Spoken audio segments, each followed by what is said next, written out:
Ahora sí. Muy buenas noches, ya estamos en vivo desde la página En Democracia.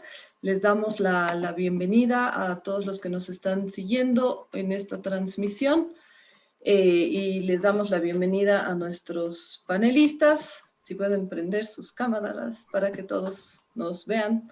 Hola Wilmer, hola Steffi, Hola, hola hola, ¿cómo están? Buenas noches. Alvarito, hola Ana Lucía, ¿cómo están? Hola, ¿qué tal? ¿Cómo están? Les damos la bienvenida y bueno, empezamos ya con este conversatorio. Voy a hacer una muy breve, como todas las veces, una muy breve presentación de la iniciativa en democracia, para que tengan una idea de qué es lo que hacemos y por qué lo hacemos, y después ya damos paso al taller. En la iniciativa en democracia lo que nosotros queremos es contribuir, promover un debate público informado en base a evidencia, a datos y a información conceptual, objetiva, medible, verificable, ¿no es cierto? Los invitamos a darse una vueltita, a curiosear nuestra página web, www.endemocracia.bo, y ahí van a poder encontrar estadísticas, van a poder encontrar fichas conceptuales sobre temas básicos relativos a la democracia, al funcionamiento de la democracia, valores ciudadanos, democráticos, etc. Así que vayan a darse una vueltita por ahí. Sin más, damos inicio a este conversatorio que nosotros hemos denominado Democracia y Desinformación. La pregunta que nosotros nos hemos planteado ha sido ¿cómo influye la desinformación en los procesos electorales? Y más que todo en algunos aspectos puntuales, ¿no es cierto? Y hemos querido hacer un énfasis en este último proceso electoral, que como todos sabemos ha sido bastante particular, ¿no es cierto? Porque ha venido de unas elecciones anuladas, ha tenido el contexto del coronavirus, etcétera, ¿no? Entonces, lo que nosotros queremos hacer es un análisis basado en evidencias sobre la influencia de la desinformación en los procesos electorales. Y para ello para ello nosotros hemos invitado a 3 panelistas que son bastante conocidos en el medio, son jóvenes, es lo bueno, son jóvenes pero bastante conocidos, con experiencia y que conocen el tema. Ahorita ya se los voy a presentar, y está también nuestro proveedor de evidencia, que igual se los voy a presentar en un cachito. Bueno, nosotros en este conversatorio lo que vamos a hacer es yo voy a hacer una introducción muy breve, muy básica sobre el tema, desinformación, noticias falsas, etcétera.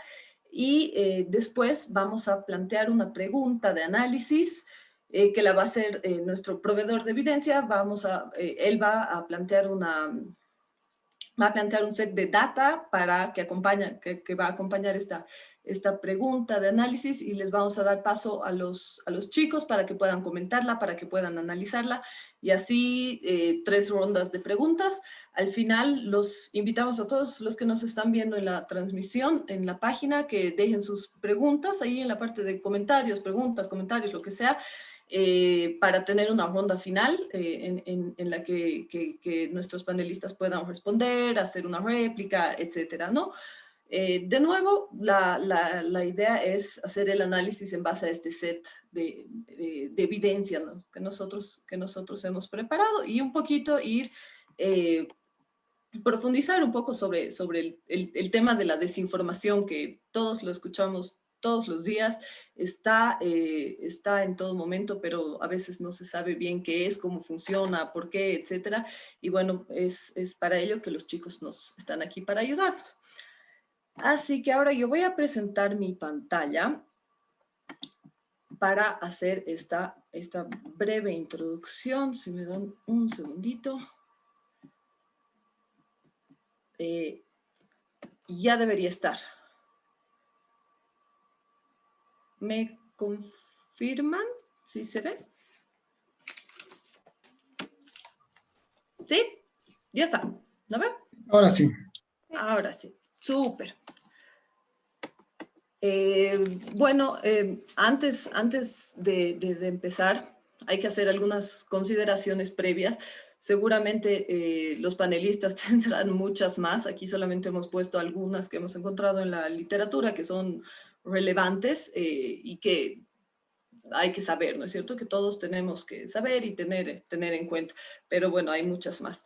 La primera es que cada vez hay más volumen de información, ¿no es cierto? Hay una publicación que se llama Periodismo en la Era Digital, que es de Asuntos del Sur, esta organización de la sociedad civil, y ellos dicen que se ha ampliado la dinámica de producir y difundir información, ¿no es cierto? Ahora ya no es solamente el periódico que uno lee los domingos o que le llevaban a la casa o compraba en la esquina, sino que hay muchas más formas, hay muchos más actores que producen y difunden la información, hay muchos más canales, hay muchos más formatos, porque ya no es solamente la noticia tradicional, no es solamente el noticiero, ¿no ve? De las 8 que veíamos antes, sino hay muchas más formas y por tanto también hay más volumen de información. La segunda, el segundo aspecto que hay que tomar en cuenta es que, y esto lo dicen lo hemos escuchado de los expertos, es que siempre ha habido desinformación. Las intenciones, por así decirlo, de manipular el comportamiento humano han habido, no sé si desde siempre, pero desde hace mucho tiempo, pero la diferencia es que actualmente se hace a una escala masiva, ¿no es cierto? Y aquí es cuando las redes sociales entran y hacen que esto sea mucho más eficaz, mucho más rápido, mucho más amplificado. Aquí yo les voy a citar el clásico ejemplo que siempre se cita, ¿no? Este estudio del MIT que dice que las noticias falsas tienen un 70, es algo así, la premisa es algo así, la conclusión que ellos sacan, el hallazgo que ellos tienen es algo así, como que las noticias falsas tienen 70% más probabilidades de ser difundidas en Twitter que las noticias verídicas, ser retuiteadas, digamos, ¿no? Que las noticias en Twitter, ¿no? Ergo, se difunden más rápido y van más lejos que una noticia verídica, ¿no? Entonces, es esa la diferencia de por qué ahora podríamos percibir que hay más desinformación o realmente la desinformación se ha convertido en un problema, ¿no? El otro punto que es bien importante es que se apela, la desinformación apela a las emociones, ¿no? Y es por eso, y aquí los autores dicen, es por eso que los bulos, que son las noticias falsas, prenden tan fácilmente, ¿no es cierto? Porque están tocando no el aspecto racional de las personas, sino más bien sus emociones. Y en general, digamos, se podría decir que la desinformación se dirige a aquellas personas que se quieren sentir cómodas con lo que piensan, con lo que sienten, con sus posiciones, con sus opiniones, etcétera, y no tienen necesidad o bien no tienen ganas de cambiar esto. Entonces ahí son el target perfecto, ¿no? Esto es lo que dice la literatura. En este punto entra algo que se llama el sesgo de confirmación, ¿no? Que nos dice que hay una tendencia a que nosotros busquemos y encontremos información que refuerza lo que nosotros creemos, ¿no es cierto? Y que hay una tendencia a que nosotros o neguemos u obviemos la información que nos contradice, ¿no? Esto se llama sesgo de confirmación. Y por último está, con esto de las redes sociales que les decía, es que existe la posibilidad de un anonimato, ¿no? Entonces esto, bueno, sirve de escudo para que uno pueda decir lo que quiera sin miedo a nada. Generalmente los objetivos de la desinformación suelen ser, no sé, a grandes rasgos manipular la opinión pública, establecer agendas, establecer temas en la opinión pública y agudizar, ya esto mucho más, yendo mucho más allá, agudizar las fracturas sociales que hay en un país, en una sociedad. Sembrar dudas, desestabilizar el régimen establecido, ¿no? Esto, bueno, ahorita vamos a ver los casos paradigmáticos de esto. Ahora, ¿por qué esto es peligroso? ¿Por qué esto conlleva un riesgo para el sistema democrático, ¿no? Robert Dahl decía en su famoso libro La democracia y sus críticos, que para que las elecciones sean consideradas libres, competitivas y justas, se deben cumplir ciertos requisitos, tanto para la formulación de las preferencias, que es cuando uno está decidiendo, de las preferencias políticas, que es cuando uno está decidiendo, como en la expresión de estas preferencias, que es la decisión de voto, ¿no? Y bueno, estos requisitos son que el electorado, que la ciudadanía pueda disponer de información plural e independiente sobre la oferta política. Y es aquí donde los medios de comunicación juegan un papel fundamental, ¿no es cierto? Y ahí voy a resaltar las palabras plural e independiente. Y el segundo requisito, bueno, entre otros, estos son los dos que nos interesan, es que haya una ausencia de cualquier tipo de manipulaciones. Esto se refiere a manipulaciones en términos en la misma línea que de fraude, pero igual lo hemos puesto aquí porque la desinformación también tiene, como habíamos visto, tiene la intención de manipular, ¿no es cierto? Entonces, que una distorsión deliberada, digamos, de la información para influir en la decisión de voto, es por esto que conlleva un riesgo para la democracia, ¿no? Y es por lo que nosotros hemos querido hacer este conversatorio.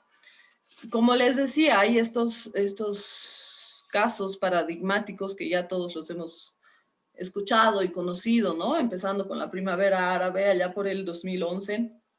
Después está los escándalos de Cambridge Analytica, ¿no? Que tenían que ver con la campaña de Trump, el Brexit, que ha sido el mismo año, después el referéndum por la independencia de Cataluña, etcétera, ¿no? Estos son, bueno, los casos más paradigmáticos que ya conocemos. Ahora, ya pasando a estos conceptos así súper básicos, vemos que estos son los conceptos que hemos sacado, digamos, de los diccionarios. Por posverdad, digamos, entendemos una forma de describir las circunstancias en la que los hechos objetivos y verificables son menos relevantes en la formación de la opinión pública que hechos que apelan, digamos, a las emociones. No hechos, sino circunstancias que apelan a las emociones, apelan a las creencias, a los prejuicios, etcétera, todo lo que habíamos dicho antes, ¿no? La desinformación, que a veces la confundimos con noticias falsas, pero podríamos decir que va tal vez un poquito más allá, o que no es necesariamente falsa, que puede ser incompleta, que puede ser inexacta, que puede ser insuficiente, ¿no es cierto? Pero de cualquier forma que tiene la intención de manipular, que tiene algún objetivo por detrás, ¿no? Y por último están las noticias falsas, que también se llaman bulos, que son contenidos falseados igualmente con una determinada intencionalidad. Vemos entonces que existe una relación entre la calidad y la cantidad de información a la que nosotros accedemos como electorado, ¿no es cierto? Y la forma en cómo comprendemos esta realidad, cómo la percibimos, cómo tomamos nuestras decisiones, no solamente decisiones de voto, pero sino en general cómo tomamos nuestras decisiones, cómo nos comportamos, etcétera, ¿no? Entonces, ahí estamos ante un problema bien importante, que es cómo diferenciamos los hechos reales de aquellos ficticios. Aquí, esta brigada antibulos de la Unión Europea, hemos encontrado esto, ha detectado estas narrativas, y esto vale la pena mencionarlo, es sobre el caso de la influencia rusa sobre la Unión Europea, que ellos, que la Unión Europea se ocupan de esto y lo señalan y lo sostienen, etcétera, como vamos a ver ahorita. Han identificado estas 5 narrativas, ¿no es cierto?, que sirven, que se usan generalmente para manipular las elecciones, ¿no? La primera narrativa es la élite versus el pueblo, ¿no? O sea, hacer quedar mal a las élites son malvadas, no son conscientes de las verdaderas necesidades del pueblo, yo me atribuyo la defensa del pueblo, etcétera, ¿no? Entonces esta sería la primera narrativa, se busca un chivo expiatorio a quien se le echa la culpa, etcétera. Por ejemplo, y esto, como les decía, específicamente en el caso europeo, en el caso de Europa, ellos dicen que el chivo expiatorio pueden ser los inmigrantes, ¿no? Y que los bulos sobre la inmigración, que nos quitan empleos, son la causa de la situación económica, de la mala situación económica, suelen multiplicarse en época de elecciones. La segunda narrativa es la amenaza a los valores tradicionales, y esto suele darse por parte generalmente de partidos ultraconservadores, de ultraderecha, etcétera, ¿no? Y esto se da ante el auge de, qué sé yo, movimientos feministas sobre la reivindicación de grupos étnicos minoritarios, sobre las reivindicaciones de los grupos LGTBI, etcétera, ¿no? O sea, todos estos grupos son considerados una amenaza a las tradiciones, a los valores, etcétera, ¿no? Esta es la segunda narrativa. Y el ejemplo que ellos ponen es que, por ejemplo, se sacan noticias falsas diciendo que las denuncias sobre violencia de género están siendo infladas, en su mayoría son falsas, no hay tal. La tercera narrativa es esta pérdida de la soberanía, ¿no es cierto? Cuando se dice en tal o cual país está dominado por tal o cual otro país, ¿no es cierto? Por tal o cual otra potencia, no son soberanos, entonces hay que independizarse, etc. Después está la narrativa del colapso inminente, ¿no? O sea, que el país está al borde de la guerra civil. Esto ya lo hemos escuchado, ya lo hemos vivido, etc.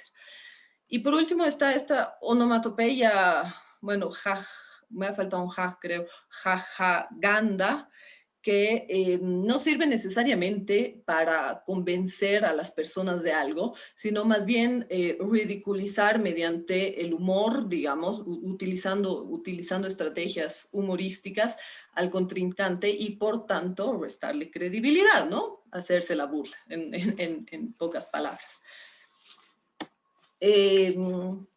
En cuanto a la desinformación, pues hay, el primer paso en realidad es problematizar el asunto, ¿no? Entonces, como les decía, en Europa ya hay varios espacios, se ha tomado la iniciativa a nivel estatal, a nivel supraestatal, sobre todo con el caso ruso, por ejemplo, es lo que ellos dicen.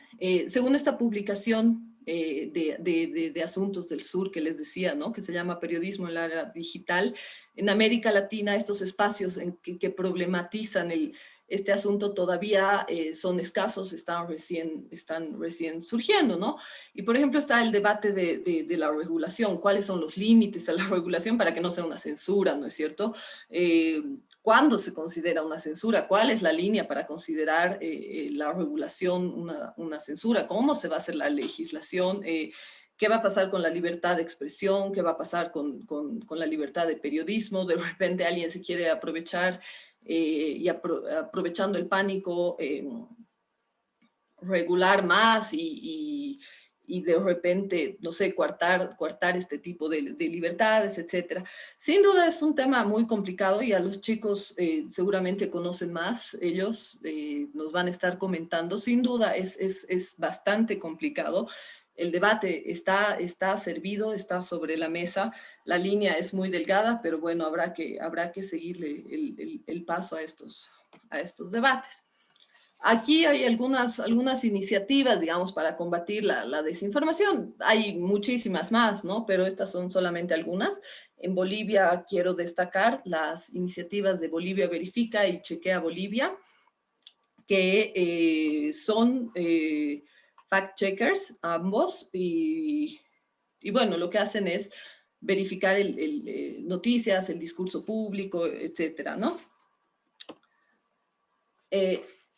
Justamente Bolivia Verifica, este medio digital, ha hecho un análisis sobre, creo que eran 340 noticias que habían salido en periodo de elecciones, ¿no? Ellos tenían un rango de tiempo y justo hace un par de días han tenido un foro donde han expuesto esto y ellos han hecho este análisis de los contenidos de las noticias que han salido en este periodo, en estas elecciones, ¿no? Y las características, digamos, de estas noticias eran que eran declaraciones falsas, ¿no? Que se les hacía decir a los candidatos, se les hacía decir algo que no habían dicho. Había declaraciones e imágenes fuera de contexto, ¿no es cierto? Una foto de hace 20 años, como si fuera de ahora, por ejemplo. Después ha habido desinformación sobre las alianzas y la ruptura o rupturas de partidos políticos y candidatos, lo cual era caldo de cultivo, ¿no es cierto? Porque ya sabemos cuál era el contexto, ¿no? en el que el mercado electoral se estaba moviendo. Otra han sido estas encuestas y resultados falsos que todos, con seguridad todos hemos visto en las redes sociales, ¿no? Estas capturas de pantalla con datos adulterados, a veces, unas veces mejor hechos que otras, pero falsos, ¿no? Al final de cuentas. Había propuestas electorales falsas, sobre todo en temas controversiales, ¿no? O sea, por ejemplo, la homosexualidad, el machismo, el feminismo, etcétera, todos estos temas que pueden ser controversiales, ahí, bueno, se les hacía decir algo a los candidatos que no habían dicho, ¿no? Y todo con el fin de, bueno, de ponerse en contra, ¿no?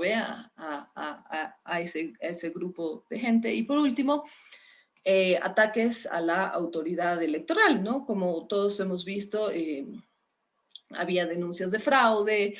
Primero que nada, en la etapa preelectoral, digamos, se hablaba sobre la desproporción, esta súper desproporción del sistema electoral, después lo del fraude, no sé si se acuerdan esto del sello seco de los certificados de sufragio, que eran de Venezuela, que el sol, la figura, pertenecía a Venezuela, todo este tipo de contenidos, ¿no es cierto? Es muy interesante, les recomiendo igual visitar esta página de esta iniciativa, porque ahí uno puede verificar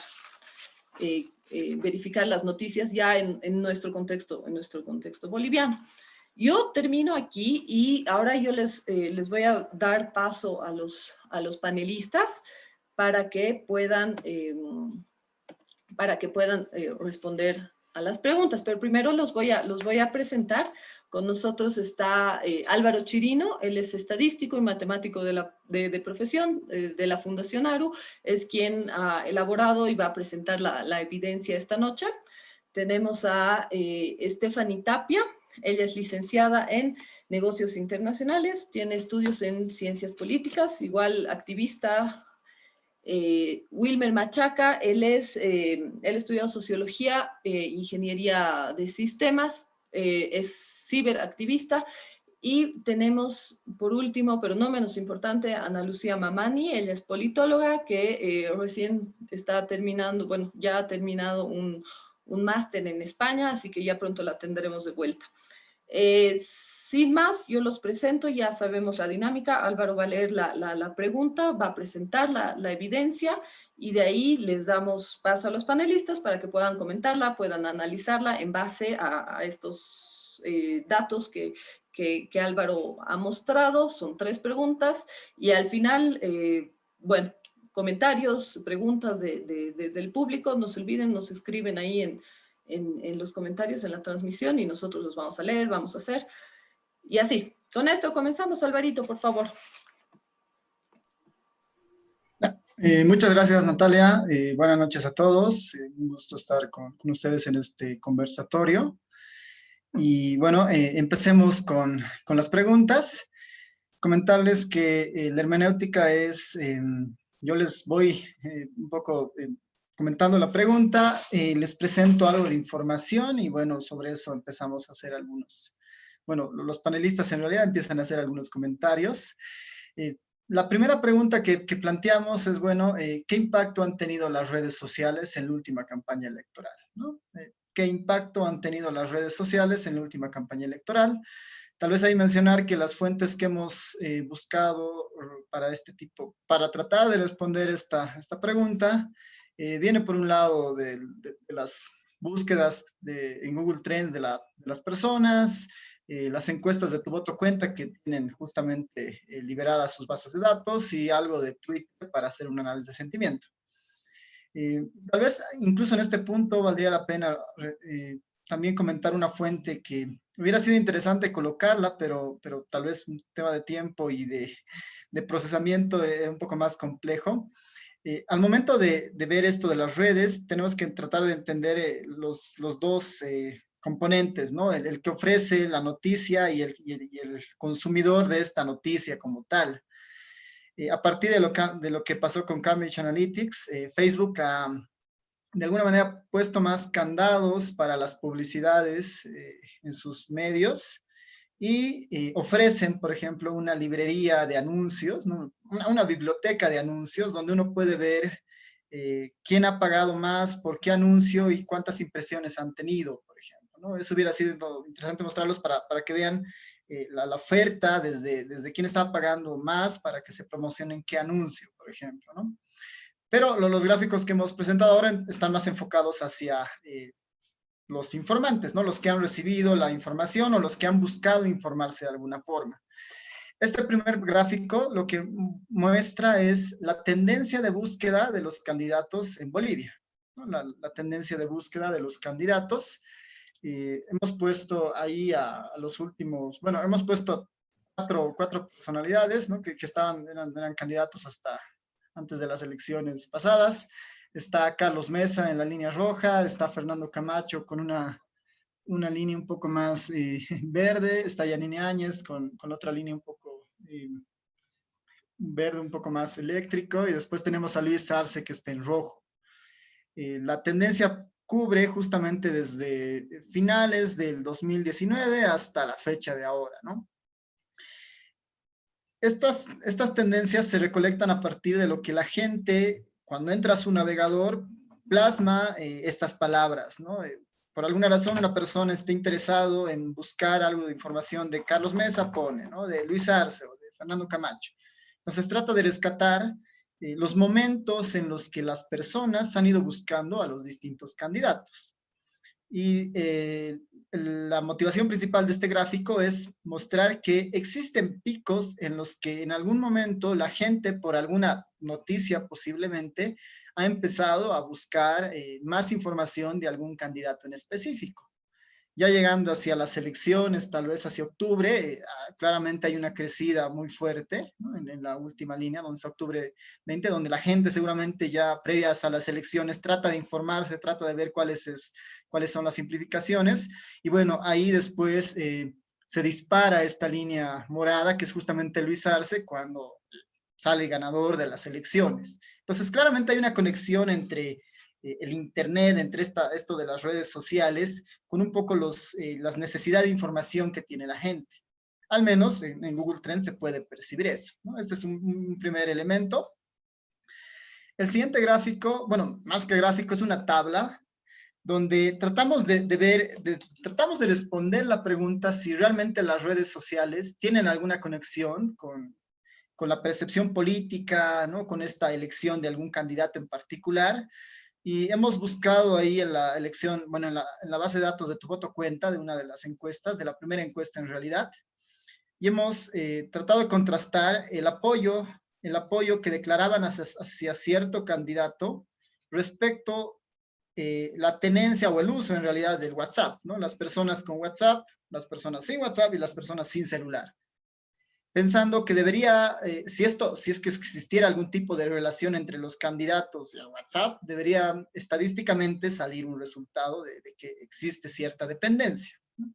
Haciendo un test estadístico, claramente va a salir que existe una dependencia. Y tal vez la tabla, lo más interesante de mirar acá es los indecisos que están en la última fila, ¿no? Los indecisos que están en la última fila, se nota una especie de de crecimiento a medida de que no tienen acceso a la red social, ¿no? Con WhatsApp, los indecisos eran el 11%, los que no tienen WhatsApp o tienen un teléfono, el 14% de indecisos, y los sin celular, el 18%. Entonces, esto puede mostrar una idea de que si el acceso a la información, al menos por el mecanismo de WhatsApp, puede generar algún tipo de decisión en un ámbito político, ¿no? Puede ser una hipótesis que la tabla nos anima un poco a descubrir. Eso en cuanto a esta tabla, después uno podría entrar a mirar otros detalles, pero tal vez lo más resaltante es justamente esa fila de los indecisos y mostrar ese patrón, ¿no? En esta tabla. Y bueno, finalmente tenemos una idea de qué genera en la gente las distintas noticias que uno ve. Así que ahí hemos hecho un pequeño análisis de sentimiento en Twitter muy reciente, es básicamente anoche, lo hemos corrido para hacer el gráfico. Y el análisis de sentimiento lo que trata de ver es, a partir de lo que la gente publica en Twitter, trata de asignarle emociones a sus palabras para ver qué impresiones o qué emociones quiere resaltar respecto a un tema. Ahí hemos elegido 3 personalidades del gobierno actual. Está Luis Arce, está Wilson Cáceres, que era el exministro que fue destituido finalmente por los casos que se mencionaban en los medios, y también está Evo Morales. Entonces, ahí uno puede entender, por ejemplo, que las personas tienen perciben o reflejan, tratan de reflejar diferentes emociones a partir de diferentes personalidades, ¿no? Por ejemplo, en el caso de Wilson Cáceres, a este punto ya lo habían destituido. Entonces, la mayoría de los tweets que se imprimían expresaban un aire de confianza hacia esa acción, seguramente, ¿no? Si se ven la línea roja, estaba más hacia confianza. En el caso de Arce, que es la línea azul, está, ¿no? En los polos más fuertes está entre confianza, alegría, miedo, pero no hay muchos temas relacionados tal vez a los otros, disgusto, ira, digamos, ¿no? Y en el caso de Evo Morales, igual, ¿no? Tal vez no se ve muy claro, pero lo más fuerte, por ejemplo, ahí es ira, digamos, ¿no? Entonces, sí hay una expresión de las personas en redes respecto a algunas posiciones políticas, respecto a las acciones de algunas personalidades, que después seguramente se puede reflejar en una decisión política, posiblemente, ¿no? Entonces, con los gráficos tratamos de justamente mencionar que existe la necesidad de un bloque, ¿no? En este caso, de los que reciben las noticias, a también expresarse en las redes y a consumir de lo que se realiza en las redes. Y bueno, creo que ese es el último gráfico de esta pregunta, y bueno, dejamos a los expertos que nos vayan comentando, ¿no? Gracias.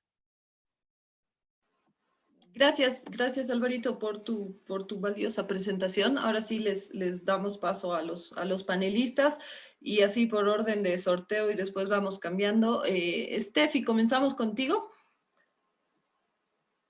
Tienes entre 5 a 7 minutos. Yo te voy a avisar cuando te falte un minuto. Súper, gracias. Y bueno, primeramente gracias por la invitación en Democracia, y nada, saludar igual a los otros panelistas y a las personas que nos están viendo.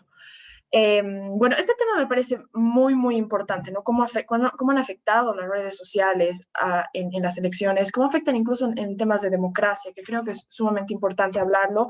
Es algo que no se habla mucho, y creo que también porque tenemos esa percepción de que nosotros tenemos el poder en redes sociales. No nos damos cuenta que existe una manipulación bastante sutil, pero es una manipulación que existe, ¿no? Creo que hay que empezar mencionando que lo que hacen las redes sociales es crear burbujas, crear cámaras de eco, ¿no? Estas burbujas donde, bueno, las redes sociales nos dan a todos la posibilidad de seguir a las personas que queremos, que nos gustan, seguir a las personas que nos gusta su pensamiento, lo que dicen, que son nuestros amigos, y de eliminar a aquellos que no. Así es como se forman las burbujas, ¿no? Debo admitir, yo soy feminista, y en algún punto yo pensaba, ¿no? Por salud mental tengo que dejar de seguir a ciertas personas que son súper machistas, que están mandando mensajes misóginos, y claro, te da ese sentimiento incluso de alivio, ¿no? De eliminar a esas personas sin darte cuenta que no las estás eliminando en la realidad. La realidad siguen habiendo esas personas que piensan distinto, que actúan distinto, que tienen discursos sumamente distintos a los tuyos, y que por eliminarlos de Facebook, de WhatsApp, de donde sea, no se elimina, ¿no?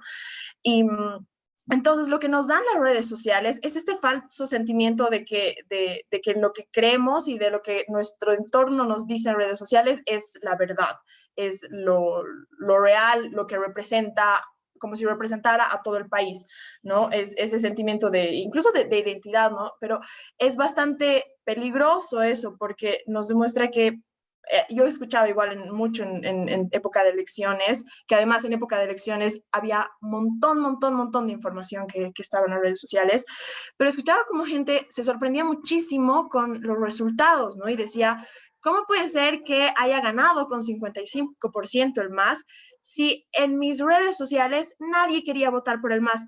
Si en las encuestas que habían en Twitter, el MAS nunca ganaba, el Lucho nunca ganaba, siempre ganaba el Mesa o incluso ganaba el Camacho, no, es mentira y por eso hay fraude, ¿no? Y ahí te das cuenta de cómo están funcionando estas cámaras de eco que nos hacen tener una visión tal vez distorsionada de la realidad, no comprender la complejidad que es Bolivia, porque además hay que entender que Bolivia es sumamente plural, sumamente diversa, sumamente compleja, ¿no? Y no se puede encasillar en solo un tipo de pensamiento, un tipo de personas, un tipo de sector o grupo social, ¿no? También hay que introducir el tema ese tema que me parecía muy interesante, el gráfico que mostraban de cómo respondían las personas si tenían o no celular, WhatsApp. Hay que entender que hay una gran cantidad de la población en Bolivia que aún no tiene acceso a Internet o que tiene acceso a Internet muy remoto, ¿no? Y eso también tiene impactos. Entonces, bueno, yendo al tema de las redes sociales, ¿no? Creo que, bueno, hablando igual, entrando también al tema de las noticias falsas, es muy cierto, ¿no? Eso que igual se mencionaba, que las noticias falsas se propagan muchísimo más rápido, según el MIT, 6 veces más rápido que las noticias verdaderas. Y en redes sociales y en época de elecciones, esto se ha dado muchísimo más. ¿Por qué? Porque además hay que entender que las elecciones, a veces pensamos que las elecciones son un proceso racional, que el votar es un proceso racional, cuando no, el votar es un proceso emocional, básicamente, ¿no? Más que todo. ¿Y qué es lo que hace también las redes sociales? Es explotar las emociones de las personas, ya sea de aprobación, de ira, de enojo, de felicidad, de alegría, de pertenencia, de lo que sea, explotan esas emociones. Y las noticias falsas o las noticias que desinforman buscaban también eso, ir a apelar a las emociones de las personas. Y cuando las personas además se generan entonces estas burbujas, ¿no? De donde yo solo busco validación en mi entorno y más bien dejo de lado la realidad que hay por detrás, entonces te generaban que creías más en las noticias falsas que tú creías que iban a tu conveniencia, ¿no? Había noticias falsas de que, por ejemplo, no sé, de que Mesa decía que Arce era el mejor, o que Lucho había mostrado una papeleta donde estaba votando por Comunidad Ciudadana, que Mesa tenía Alzheimer, y hay mucha gente que ha tendido a creer en eso porque su entorno mostraba esas noticias y que te hacían validar tu pensamiento, ¿no? Entonces, creo que ya me estoy quedando un poco corta de tiempo, pero para empezar, creo que hay que entender que primero hay burbujas que se están creando, que lo que dicen nuestras burbujas no es la realidad, no es la realidad de una Bolivia tan compleja y que tendemos mucho, hay que ver la parte emocional, que las redes sociales explotan mucho la emocionalidad, nuestros sentimientos, y eso tiene un efecto en las redes, en las elecciones, perdón. Se traduce en el voto que finalmente tienes, porque finalmente votas, no se vota tan racionalmente, pensamos mucho que se vota por programas, propuestas, se vota mucho más por el tema de pertenencia, de sentimiento, de ira, que te produce, ¿no? Y las redes sociales y las noticias falsas han explotado mucho en estas elecciones. Así, bueno, creo que vamos a continuar después con las otras preguntas, voy a seguir ampliando. Gracias. Gracias, Steffi, por tu súper valiosos aportes. Sin duda has tocado varios temas que ahorita vamos a redondear. Seguimos, Anita, vamos contigo y después con Wilmer. Gracias, Natalia. Muchas gracias también por la invitación. Buenas noches a todos. Y como decía Stephanie, este es un tema muy apasionante, ¿no? Es un tema relativamente nuevo para nosotros. Sin embargo, como tú también lo señalabas, Natalia, la desinformación es un tema que ya está presente desde hace muchísimo tiempo, incluso antes de la Primera Guerra Mundial, pero no lo reconocíamos como tal, ¿no? Porque tal vez no era tan, no sé, no había un acceso tan fácil como ahora y no se lo veía de esta manera. Pero a mí me llama muchísimo la atención el hecho de que se pueda medir el impacto que tienen las redes sociales en un proceso electoral. Es súper complejo porque va a muchas aristas, entonces es muy difícil de medir esto. Sin embargo, creo que aquí también es importante tener en cuenta, como bien lo señalaba Stephanie, el gran poder que tienen las redes sociales y también las visiones y las perspectivas que se le puede dar al uso de las redes sociales. Entonces, creo que es importante aquí señalar que está la visión ciberoptimista, que básicamente hace referencia a que las redes sociales fortalecen y expanden la democracia.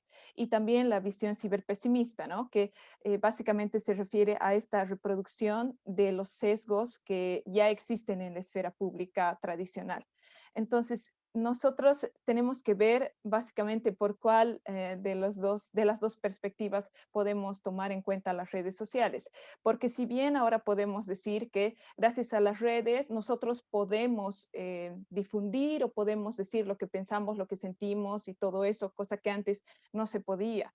Y cosa que ahora también hace que la comunicación ya no sea unidireccional, sino que vaya en diferentes canales y esa es una gran ventaja. Pero también es importante considerar que esto puede ser una arma de doble filo, porque como lo señalaban, con la desinformación, nosotros podemos estar difundiendo cualquier cosa, porque esa es una calidad también nueva que ya tenemos nosotros como productores de información, que antes solamente consumíamos información de los medios tradicionales, pero ahora nosotros producimos información.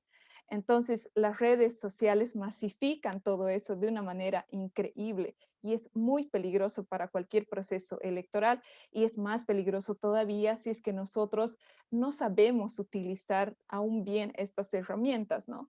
Y creo que eso se ha mostrado mucho en el caso de Bolivia, porque este es el tercer proceso electoral en el cual se hace uso de las redes sociales como tal. Entonces nosotros hemos podido ver, por ejemplo, ya en el referéndum del 2016, que se utilizaba la desinformación de una manera muy, no sé, muy vaga tal vez, creando perfiles falsos o cosas así que todavía no eran muy masivas, ¿no? Todavía no se conocía mucho. El año pasado ha sido ya más grande porque incluso se han podido detectar que habían granjas de trolls, es decir, de perfiles falsos, de cuentas ya que estaban muy bien estructuradas y que se sabía hacia dónde apuntaban, ¿no? Ya sea para un lado o para el otro, pero que era muy evidente. Y en este caso es el tercer proceso electoral en el cual se está haciendo uso de la desinformación. Entonces, es muy complicado, creo yo, poder medir el impacto que se ha tenido. ¿Por qué? Porque para esto tendríamos que hacer encuestas, no sé, a los votantes, preguntarles si realmente ha influido o no la información que circulaba por las redes sociales. No solamente si ha aparecido un candidato, como ahora hemos podido ver en los gráficos. Es una parte, pero yo siento que falta mucho más, que va más allá. Como les digo, es muy complicado, es una temática tan compleja para mí de poder medir todo esto, pero creo que es importante también tener en cuenta que ahora las redes sociales ocupan el lugar de los medios tradicionales para la democracia. O sea que es fundamental y que es necesario que también nosotros sepamos medir, sepamos como que utilizar estas nuevas herramientas, porque como les decía, puede ser un arma de doble filo que puede ayudarnos a potenciar la democracia o todo lo contrario, puede ser como un obstáculo para que la democracia pueda desarrollarse de una manera buena. Súper, gracias Ana Lucía por poner todo en perspectiva. Wilmer, vamos contigo, por favor. Gracias, Natalia. Bueno, igual agradecer por la invitación.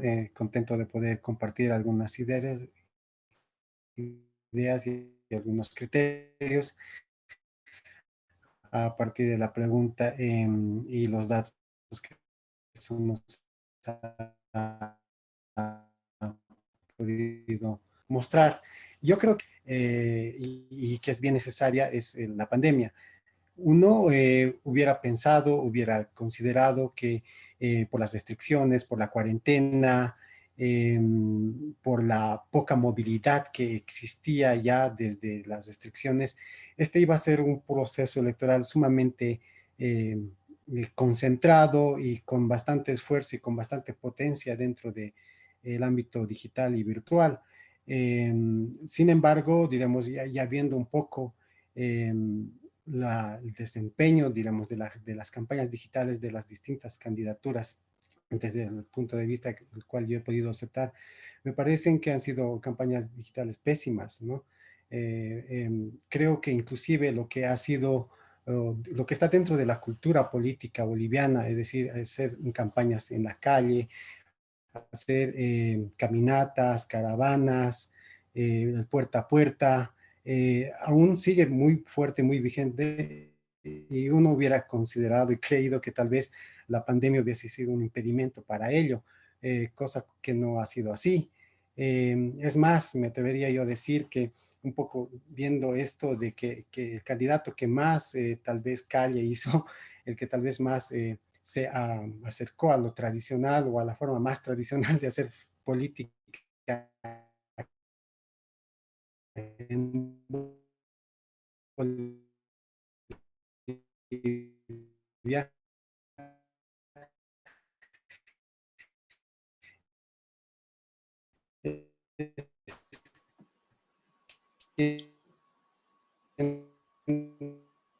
Creo que le estamos perdiendo a Wilmer. No sé si Resultados ustedes... al final obtuvo en términos, una otra es, por ejemplo, cuando se habla de verificables, ¿no? Es decir, cuánto realmente de las personas que existen en Bolivia tienen conexión a Internet, cuántas personas son usuarias de Internet, o cuántas personas de estas usuarias de Internet son usuarias de redes sociales y qué plataformas usan, ¿no? Para tal vez ir a lo más específico, que tal vez sería, es decir, dentro del padrón electoral, cuántas personas mayores de 18 años son internautas. Esto es importante para un poco plantearnos el impacto. Viendo un poco, tal vez, en esta especificidad, uno viendo los datos del MECOBI, que es la encuesta hogares del 2018, y la última que salió el 2019, uno puede ver, por ejemplo, que dentro del padrón electoral, es decir, personas mayores de 18 años, del 2018 un 53.3% sí es internauta y un 49.7% no es internauta.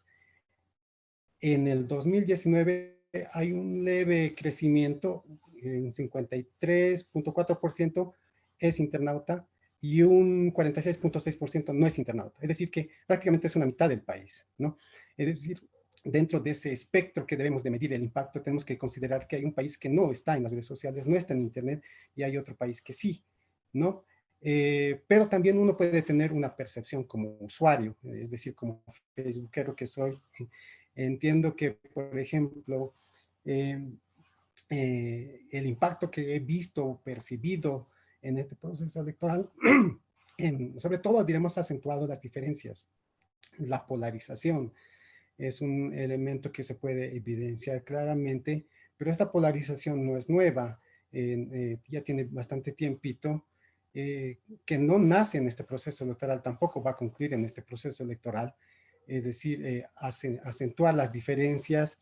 Yo creo que se puede encontrar tal vez como un hito en un ciclo político que se inicia a partir del 2000 en Bolivia, con la irrupción de un liderazgo tal vez como el de Felipe Quispe en el año 2000, interpelando con un movimiento campesino al Estado colonial.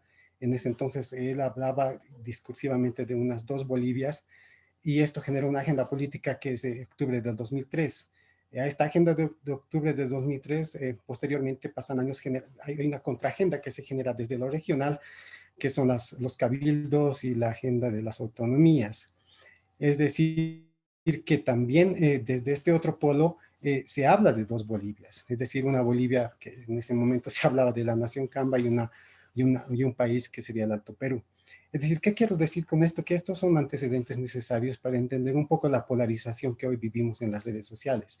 Mucho, por ejemplo, de lo que hemos visto el 21 de febrero del 2016, el referéndum, donde el país parece que se dividía entre marxistas y antimarxistas, que mucho de lo que se ha visto en ese entonces, de que se difundía, digamos, mensajes polarizados, regionalistas, etnificados, todo esto, tenían un antecedente histórico. Pero también este tipo de caracterización, polarización dicotómica se ha manifestado en los dos procesos electorales que hemos tenido posteriormente, que es el 2019 que ha concluido con, que ha sido anulado, y este último, ¿no? Es decir, para entender el impacto de las redes sociales hay que ver esto, es decir, cuáles son los objetivos, cuáles son las estrategias que están marcándose, y yo puedo percibir que van en ese sentido, de acentuar una polarización, y obviamente que eso es algo que yo puedo percibir. Muchas gracias, Wilmer, muchas gracias, chicas, por sus valiosos aportes e intervenciones. Yo quiero cerrar aquí un poquito la ronda, recogiendo lo que ustedes han dicho. Stephanie ha dicho algo que realmente me ha impactado mucho, ¿no? O sea, en las redes sociales tienes la posibilidad de eliminar al otro virtualmente, pero en la realidad no significa que lo vas a hacer, no significa que va a dejar de existir, ¿no? Y a veces no nos damos cuenta de eso, y creo que ese es el problema.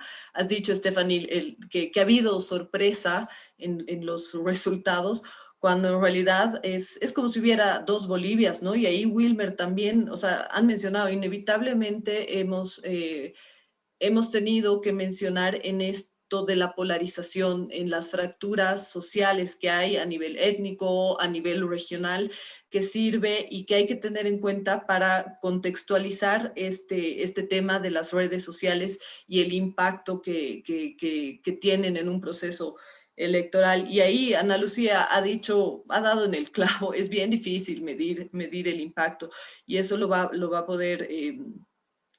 poder igual decir Alvarito más adelante. Medir así un impacto y tener una respuesta va a ser bien difícil, ¿no? Hay muchas aristas, hay muchas formas, pero también encontrar ahí la punta del ovillo es bien complicado y bien complejo. Han dicho muchas cosas que ya no las podría decir todas, pero realmente todas muy valiosas. Yo me quedo con esto que les he dicho, que han dicho los tres, que han mencionado los tres, y bueno, es pues bien importante tomar en cuenta las fracturas sociales, la existencia en primer lugar de las fracturas sociales, la intensidad que hay en estas fracturas sociales. O sea, ahí Wilmer ha mencionado muy claramente, en base a datos y a evidencia, las dos Bolivias, una Bolivia internauta y una Bolivia no internauta, ¿no? O sea, ahí ya tienes un indicador de cuál puede ser la influencia de las redes sociales, ¿no? Inclusive Ana Lucía ha dicho que el 2016 empezó incipientemente, pero que poco a poco se ha ido masificando y utilizando más estas técnicas de desinformación en la campaña electoral. O sea, al final todo cuadra, ¿no? Como han dicho los chicos, y yo me quedo con esta importancia de contextualizar la realidad. Dicho esto, yo le paso la palabra a Álvaro para que siga con la siguiente pregunta y el siguiente set de data.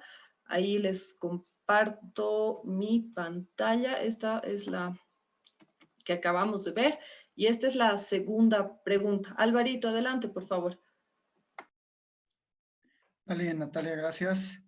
Y bueno, sí, un poco tratando de reforzar lo que se comentó anteriormente, la duda permanece, ¿no? De cuánto realmente influyen estas noticias falsas, o incluso los mismos medios o redes sociales, para que el electorado cambie o tome una posición o refuerce su propia posición en base a esto de las brujas que mencionaban.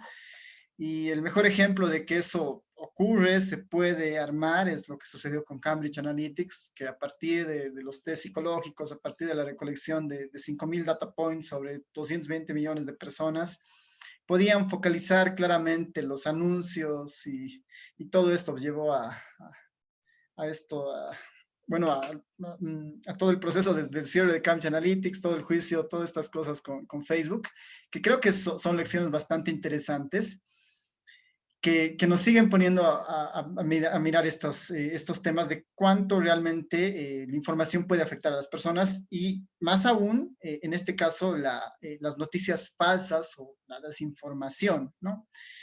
Tal vez el mecanismo adecuado para medir esto son los experimentos electorales que normalmente existen para ver cuánto un discurso, una palabra, algún color puede influir en las percepciones de las personas. Existen esas herramientas, normalmente son costosas de mantener, de monitorear y bueno, pues tienen que armarse sumamente rápido, ¿no? Entonces, en esa línea estamos introduciendo esta segunda pregunta que es, bueno, si aceptamos que hay un sistema, hay una población digital, la pregunta es, bueno, ¿cuál ha sido el efecto de la desinformación en la decisión de voto del electorado y en la confianza en la autoridad electoral? Pensando en la desinformación, cómo esto ha afectado el proceso electoral y cómo esto igual encadena, afecta a la autoridad electoral. Entonces, para esto hemos preparado algunos gráficos igual interesantes. Partimos con una captura de pantalla de una noticia falsa, como un ejemplo de esto. Y ahí podemos ver, por ejemplo, ¿no? El 23 de junio sale seguramente esto se ha reproducido mucho, es una captura que nosotros hemos encontrado que todavía está activa en una de las páginas. El 23 de junio sale esta noticia, ¿no? El 2015 lo propuso como su delegado ante el TCE, ¿no? El Evo Morales a Salvador Romero. Esto sale el 23 de junio. La captura, el mensaje que hemos encontrado. Noten que esta publicidad que sale en Facebook, o esta publicación, perdón, que sale en Facebook, tiene aproximadamente 200 reacciones, más de 200 reacciones, 36 comentarios, han compartido igual muchas veces, a ver, si bien es cierto no se logra ver, más de 300 veces la han compartido, ¿no? Entonces, la magnitud en la que esta noticia se ha difundido después es pues impresionante, ¿no? Si es que pensamos que una persona comparte, la otra persona comparte, entonces empieza a crecer una red. Para el 7 de septiembre, Bolivia Verifica saca la noticia diciendo que, bueno, esta noticia en realidad era falsa, ¿no? Ahí tenemos la noticia falsa, por lo menos, ¿no? Como del 23 de junio, julio, más de un mes en redes, hasta que Bolivia Verifica saca y dice, bueno, es una noticia falsa y da las explicaciones. Si vemos el impacto de lo de Bolivia Verifica, una vez que ellos sacan esto, el alcance que tiene son 11 personas que reaccionan de diferentes formas y una persona comenta, no hay comentario, no comparte, ¿no? Una persona comenta. Entonces aquí podemos ver con un ejemplo en realidad un poco esta diseminación de una noticia falsa respecto a alguien que está tratando de, en este caso Bolivia Verifica, de evidenciar estas noticias, ¿no? Esto para un ejemplo. La siguiente figura lo que muestra es cómo esto puede repercutir, ¿no? Cómo las noticias falsas pueden repercutir de alguna manera en las personas.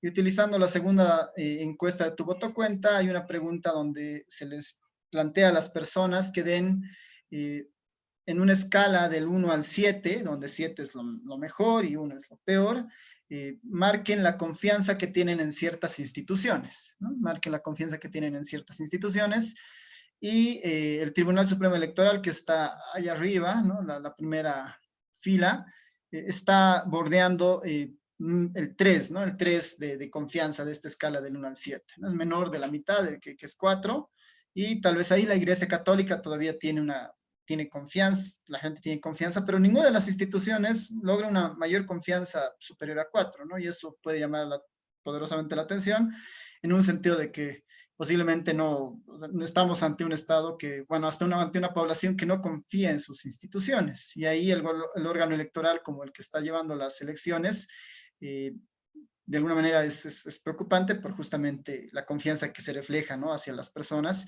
Y el siguiente gráfico enfatiza esto con más fuerza, ¿no? Igual, en la segunda encuesta de Tu Voto Cuenta, se preguntó a las personas si ellos confiaban que se iban a respetar los resultados de las elecciones, ¿no? Se está poniendo en duda el proceso democrático de alguna manera, Y hemos generado estos dos gráficos para la gente que dijo que iba a apoyar al MAS y las personas que dijeron que no iban a apoyar al MAS. En ambos casos se nota que existe un patrón tal vez un poco similar, ¿no? El no es el que nos interesa, ¿no? Las personas que declaraban su apoyo al MAS en las encuestas, el 53% de esas personas pensaban que no se iba a respetar los resultados, sea cual fuera, ¿no? Entonces, y es un número alto, ¿no? El 53%. De las personas que no apoyaban al MAS, ¿no? que apoyaban a otro candidato, igual, ¿no? El 50% y un poco más decían que no se iban a respetar los resultados. Y esto es tal vez un resultado justamente de la falta de confianza en las instituciones, y ahí todavía tal vez faltaría ver el nexo que jugó la desinformación respecto a esto, ¿no? Tal vez ahí el antecedente más cercano era la elección anulada del 2019, pero finalmente la confianza ante los procesos democráticos se estaba debilitando, al menos así lo refleja esta encuesta, ¿no? Y bueno, el siguiente gráfico muestra un poco en esa línea justamente cómo se están tratando de combatir estas noticias falsas que existen, ¿no? Cómo se tratan de combatir estas noticias falsas. Estamos aceptando de alguna manera que existen estas noticias falsas.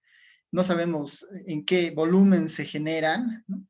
Pero hay instituciones que sí tratan de evaluar, buscar, tal vez verificar una noticia y bueno, después sacar un poco la contraparte, ¿no? Este gráfico es un ejemplo de una de esas páginas, ¿no? Es la página EU versus Disinfo, que es una página europea que tiene justamente un poco el rol de monitorear noticias falsas en ámbitos internacionales y en temas políticos relacionados a Bolivia. Esta es un poco la intensidad de noticias verificadas falsas que ha ido reportando este medio, ¿no? Esta iniciativa. Entonces podemos ver ahí, por ejemplo, que cerca a diciembre, noviembre del 2019 se han generado muchas noticias falsas que vinculaban a Bolivia, que este medio que es internacional las estaba justamente identificando. Y bueno, después tenemos una aparición en junio del 2020 y bueno, ya a finales de este año, ¿no? Por noviembre. Esto pensando en que hay otras iniciativas que están haciendo este monitoreo y que efectivamente alrededor de la fecha de 2019, donde hubo estos conflictos, había justamente esta idea de golpe, no golpe, que muchas noticias falsas emergieron de ahí y justamente estos medios tratan de enfocar eso, ¿no? La siguiente gráfica lo que muestra es algo similar, pero en un contexto más nacional, ¿no? En el escenario de lo que hace Bolivia Verifica. Natalia decía al inicio que Bolivia Verifica había hasta el momento hecho en términos electorales unas 340 noticias, y esta es un poco la intensidad de las noticias que han ido reportando como falsas desde justamente más o menos febrero de este año más o menos está la primera línea, hasta justamente diciembre, ¿no? Entonces uno puede ver sistemáticamente que hay periodos donde ha habido que Bolivia Verifica ha tenido mucho trabajo en este sentido, ¿no? De sacar las noticias falsas. Ahora, no significa que en ese momento se hayan generado las noticias falsas, como hemos visto en el ejemplo inicial.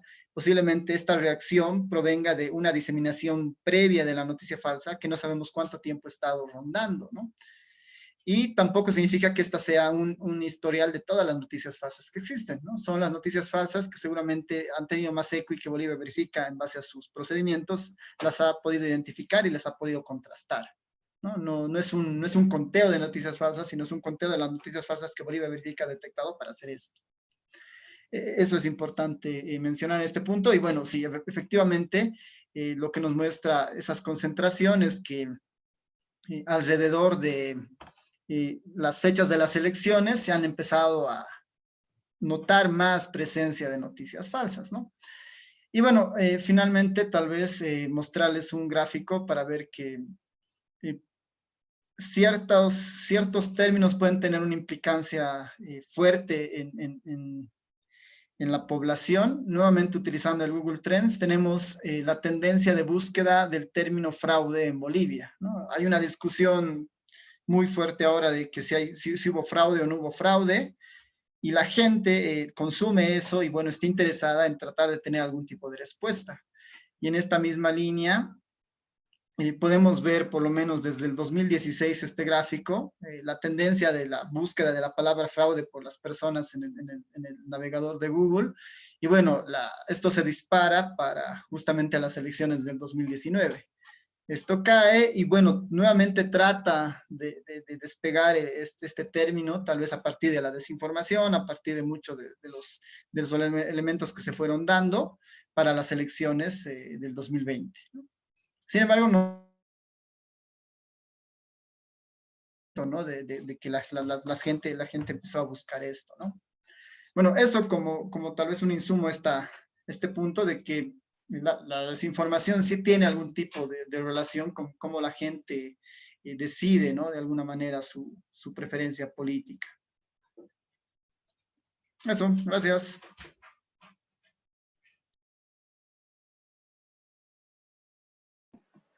Gracias Álvaro por tu presentación. Ahora vamos a invertir el orden y empezamos contigo, Wilmer, por favor. Perfecto. Sí, es importante un poco a partir de la pregunta, es decir, cómo las campañas de desinformación afectan a un proceso electoral. La verdad, digamos, yo creo que toda campaña de proceso de desinformación tienen distintos objetivos, objetivos políticos, por supuesto, que pueden estar enmarcados o no dentro de una estrategia electoral. Considero yo, por lo menos entiendo, que no existen campañas de desinformación sobre todo para acentuar votantes, es decir, para generar adherencia de voto hacia un líder político o hacia un partido político. Generalmente las campañas de desinformación, por lo que se da en los procesos electorales, tiene como objetivo anular al contrincante, es decir, anular al otro, ¿no? Esto es lo que se ha visto en este proceso electoral, como también en el otro, es decir, han habido, digamos, distintas campañas de desinformación, distintas narrativas que se han ido construyéndose en este proceso electoral. Ya se ha mencionado uno como ha sido fraude electoral, otro ha sido, diremos, por ejemplo, el golpe de Estado, puede ser también el tema de junta militar, etcétera, ¿no? Son distintas narrativas que al final se constituyen como elementos de poder generar un proceso de desestabilización de un proceso electoral. Y ahí un poco ya entro a tal vez a ver algo que sí me preocupa, porque procesos de desinformación siempre han existido. En la historia esto no es nuevo, las redes sociales lo único que han hecho es amplificar la capacidad de tiempo y de alcance de las campañas de desinformación. Pero lo que sí sería preocupante es ver cómo en este proceso electoral, sobre todo, ha habido una campaña de desestabilización del proceso electoral, así como también de deslegitimación de la autoridad electoral. Esto no es una cosa casual, muy probablemente responde a una estrategia y que inicialmente, desde el año pasado, es decir, no es una cosa que viene de un lado, viene de ambos lados, ¿no? Es decir, ya se generaba implementar la duda sobre el proceso electoral. Se hablaba, por ejemplo, del voto rural versus el voto urbano. Se hablaba, por ejemplo, el de anular siglas, anular candidaturas, habían de por medio juicios. Es decir, que todos estos elementos que son hechos reales, tácitos desde los actores políticos, son parte o contribuyen a las estrategias de desinformación que se generan posteriormente. Es decir, cuando, por ejemplo, se habla que, o se hablaba que Salvador Romero es familiar de Luis Arce, es decir, es una forma de deslegitimar a la autoridad electoral. O, por ejemplo, cuando se decía que el hijo de Yanine Áñez trabaja en el órgano electoral, también es una forma de deslegitimar. ¿No? O si nos se muestra una fotografía de Salvador Romero junto a Carlos de Mesa, es también una forma de legitimar a un actor, en este caso, que es fundamental para que por lo menos para la institución democrática. Es decir, hay acciones que van acompañadas, como decir, hay una judicialización de la política y también ha existido una especie de presión constante hacia el órgano electoral.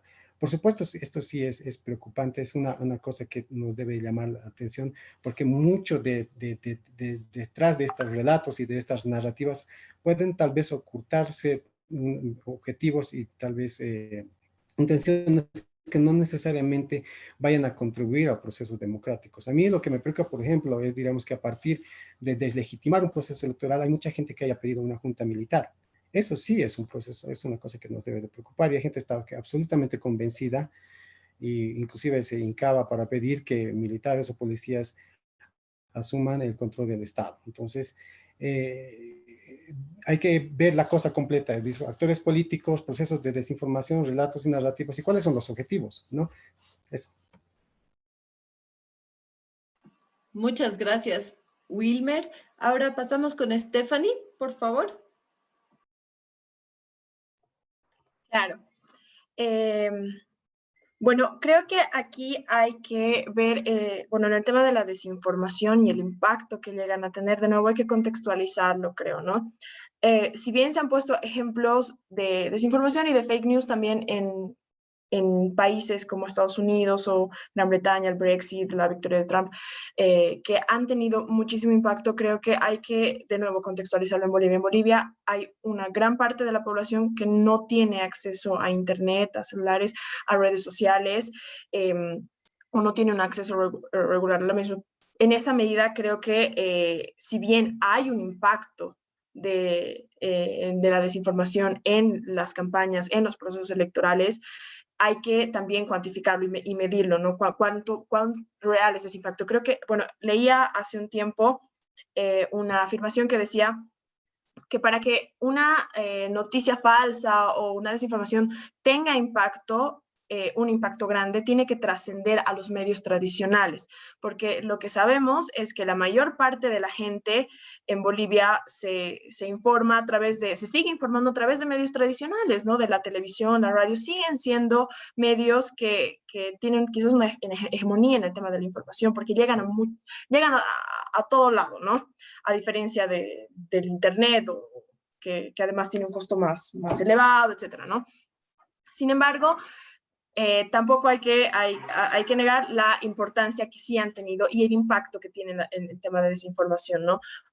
Creo que es más importante la desinformación que ha sido generada desde los propios actores políticos, porque creo que esa ha sido la que impactaba muchísimo más, ¿no?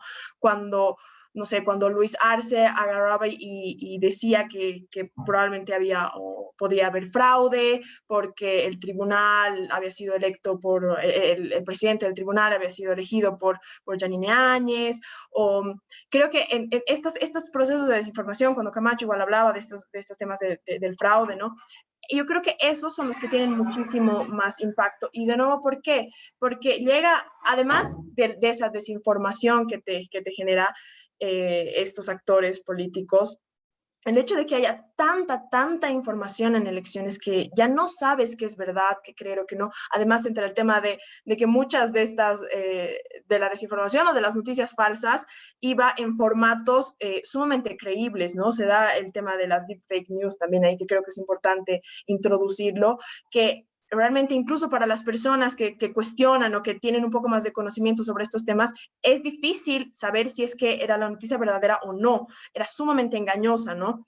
Y esto creo que ¿a qué lleva? De nuevo, volviendo al tema de las burbujas. Cuando tienes tanta información que no sabes cuál es real, ¿en qué crees? Decides creer en la que te confirma tus propios pensamientos, ¿no? En la que te valida, en la que te hace sentir ese sentido de pertenencia, de sí, tengo la razón, estoy en lo correcto, o sí, yo ves, es esto que está pasando porque, no sé, porque es cierto, porque no me gusta este candidato, no me gusta el más, entonces lo que dicen debe ser cierto, porque sí, porque elijo creer en eso, ¿no? Entonces ahí creo que está el tema de la desinformación, creo que tiene mucho más impacto en radicalizar, no sé si en tanto el tema de los indecisos, ¿no? Creo que el tema más de radicalizar a los que ya estaban en ciertas posiciones, ¿no? Porque al recibir este tema de desinformación, tú seguías compartiendo esa desinformación porque seguía validando tu pensamiento y querías que los demás igual validen ese pensamiento, pero al tema de los indecisos, y de nuevo yendo a la lámina que mostraban en la anterior ronda, que hay mucha gente de los indecisos que no tiene celular, que no tiene WhatsApp, que no tiene acceso a redes sociales.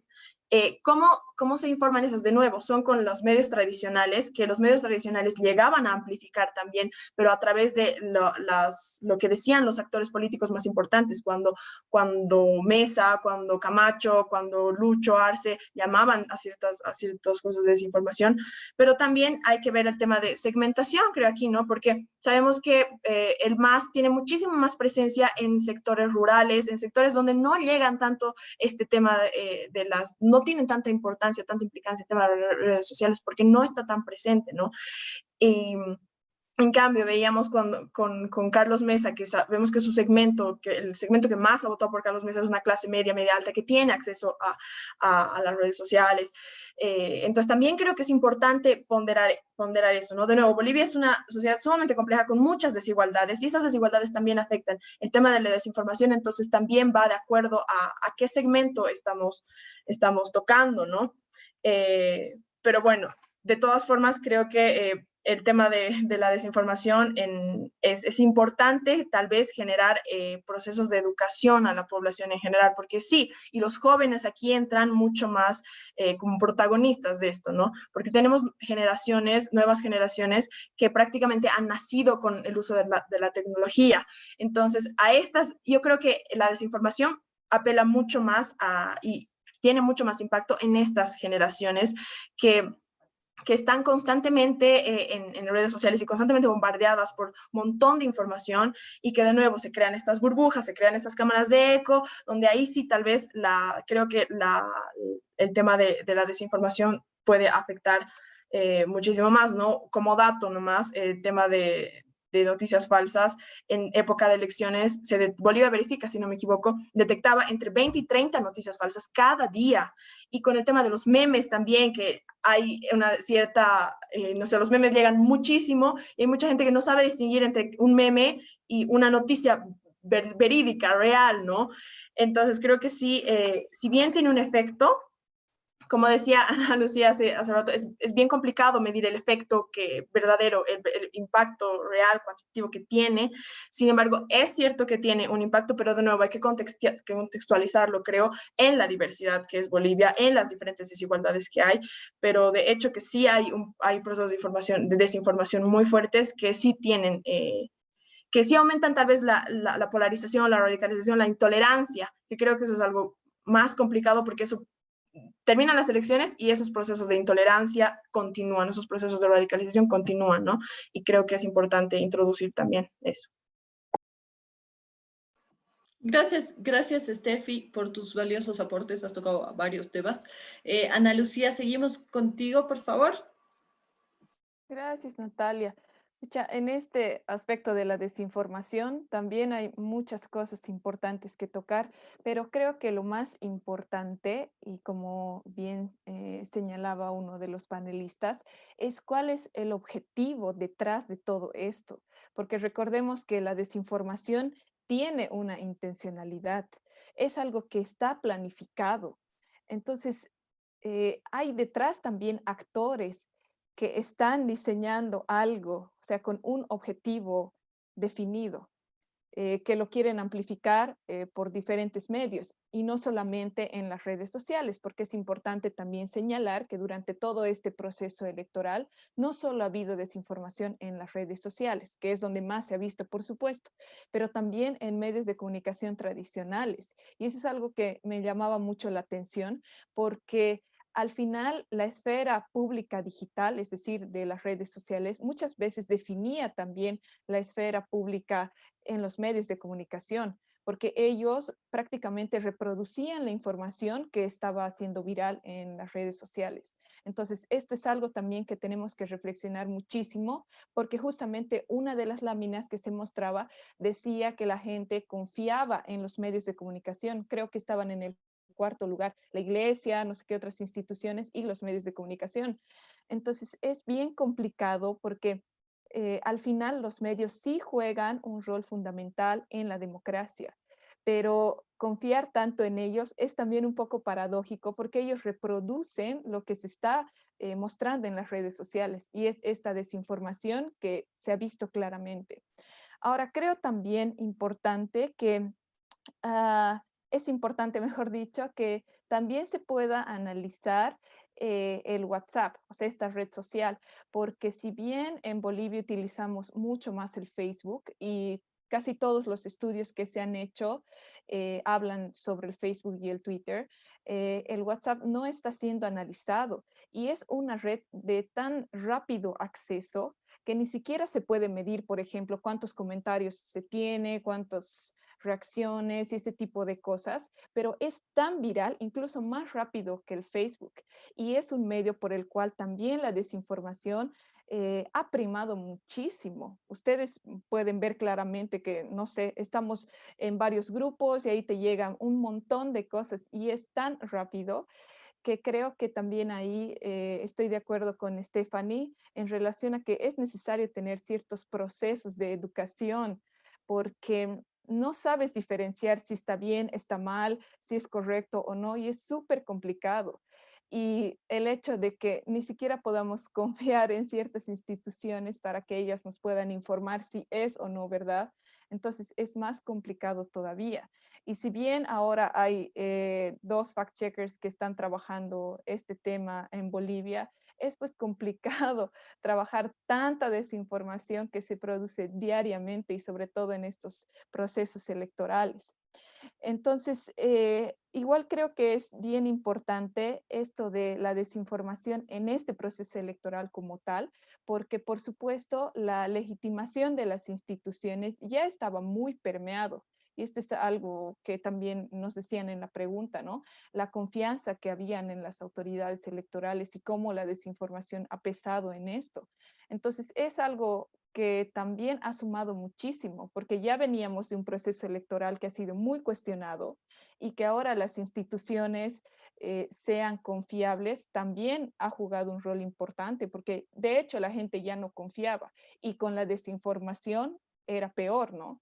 Entonces, es un tema también muy complejo que creo que tiene que ser muy bien trabajado y tal vez, no sé, nosotros como ciudadanos, de alguna manera tratar de salir de esa brecha digital, porque yo creo que no solamente somos los jóvenes quienes tenemos que estar a cargo de esto, o si bien somos nosotros quienes estamos más saltando, pero igual he visto, por ejemplo, que personas adultas reproducen información sin siquiera verlo, sin siquiera constatar si está bien o está mal, y es por estas brechas digitales que se dan. Entonces es necesario poder dialogar para que este fenómeno tan dañino de la desinformación pueda, no sé, es difícil que desaparezca, pero por lo menos que pueda ser mejor trabajado para que deje de ser un obstáculo para que la democracia pueda realizarse de manera óptima. Gracias, gracias Ana Lucía. Ahorita ustedes, Stephanie decía que son los nativos digitales los que están más propensos a la desinformación, en tanto y en cuanto que, no sé, pues no estarán acostumbrados a leer el periódico, a tomar el café leyendo el periódico, a recibirlos, sino simplemente a consumir información a través de redes sociales. Y en contrapunto, Ana Lucía acaba de decir que no solamente son los jóvenes, sino que también los mayores, ¿no ve? De repente por esta brecha digital que no saben cómo utilizarla, no saben cómo es. Entonces es bien interesante este contrapunto que mencionan ustedes dos, porque en definitiva también los mayores son los que comparten, ¿no es cierto? La típica cadena de la tía Gladys que te comparte información falsa y todo eso, ¿no? Y en sus grupos, etcétera. Entonces es importante hacer esta contraposición. Ahí Ana Lucía decía, y esto es algo que yo repito siempre, antes que ver la noticia, hay que pensar cuál es el objetivo de esa noticia, ¿no? Antes que leerla, qué sé yo, literalmente, sino ver cuál es el objetivo de esa noticia y más importante aún, quién puede estar por detrás de la publicación de esa noticia, sea falso o no, y cuál es su intencionalidad, ¿no? Ahí es muy importante. Han hablado ustedes de alfabetización digital, etcétera. Y Wilmer ha traído sobre la mesa un poquito en este sentido, la necesidad de establecer que hay narrativas, que existen narrativas, ya sea de uno o de otro lado, eso ahorita no nos importa a nosotros, pero existen narrativas que están luchando por instalarse, por ganar, ¿no es cierto? Entonces, eso es lo que hay que tener en cuenta en primera instancia. Alvarito, vamos contigo, pasamos a la tercera y última pregunta. Ahorita voy a compartir la pantalla.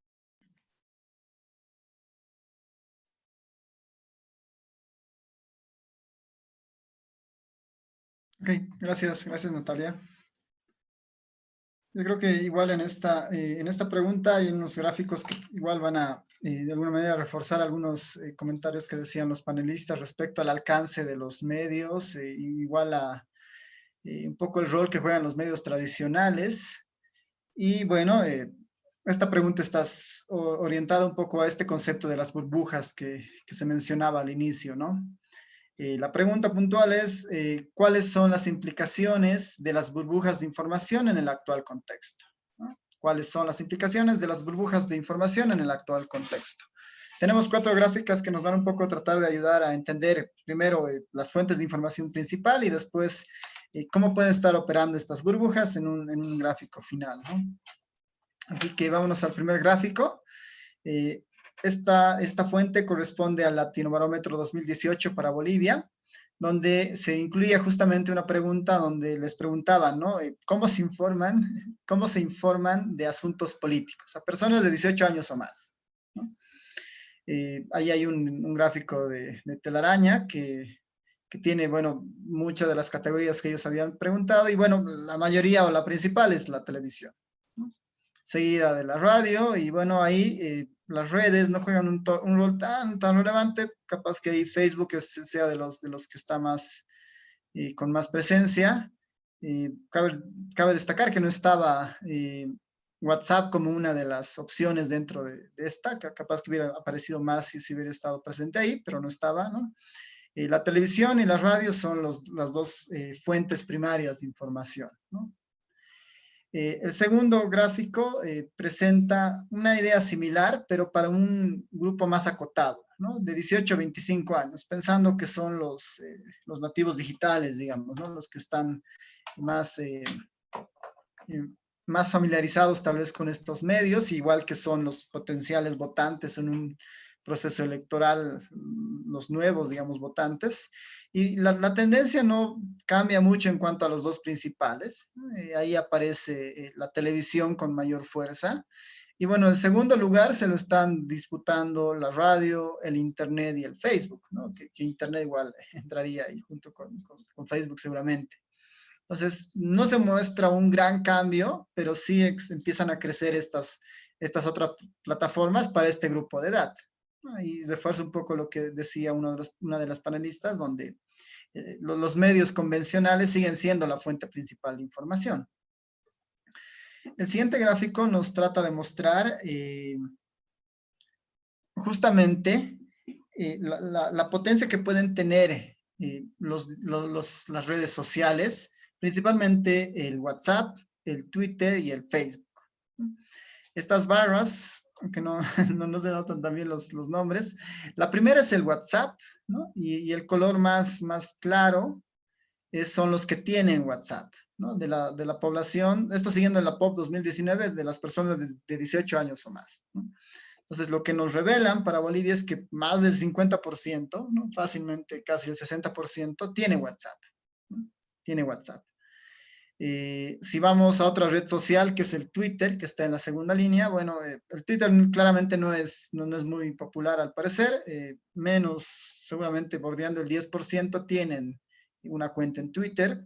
Y si vamos por el lado de Facebook, igual, ¿no? Más del 50% tiene Facebook. ahí lo interesante es la jerarquía que tiene WhatsApp, que es la fuente en este caso, que tiene más participación, ¿no? Un poco más que el Facebook en este caso, que era lo que decía justamente Ana Lucía, que es un canal de información mucho más rápida y bueno, esto nos refleja que más del 60% de la población tiene acceso a este canal, ¿no? Eso como una idea de cobertura de esto de las redes, siguiendo un poco la información de la LAPO. Y bueno, ya entrando a este tema de las burbujas, es interesante contrastar cómo reaccionan las personas en base a las burbujas que posiblemente ellos han entrado, ¿no? Entonces, para esto lo que hemos hecho es algo muy, muy sencillo. Hemos agarrado una misma noticia, y la hemos tratado de evaluar en 3 diferentes medios de comunicación en Facebook. Misma noticia, ¿no? Y 3 medios distintos, pensando que la elección de a qué medio una persona sigue puede marcar una tendencia de una posible burbuja, digamos, ¿no? Esa es un poco la idea. ¿Y cuál fue la noticia? La que nos salió más o menos por el 27, 28 de octubre en estos medios, respecto a la modificación de los 2/3, ¿no? Respecto a los reglamentos del Senado relacionado a los 2/3. Misma noticia, tal vez diferente reacción en cada caso, pero era la misma noticia respecto a la modificación de los 2/3. Tenemos a 3 medios dispuestos ahí en la pantalla. El primero es La Razón. El siguiente es Cabildeo Digital, y bueno, y el último es Abya Yala, ¿no?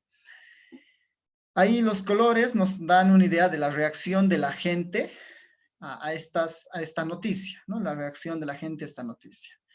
Este color medio, bueno, el color más fuerte, el guindo, es una reacción positiva a la noticia.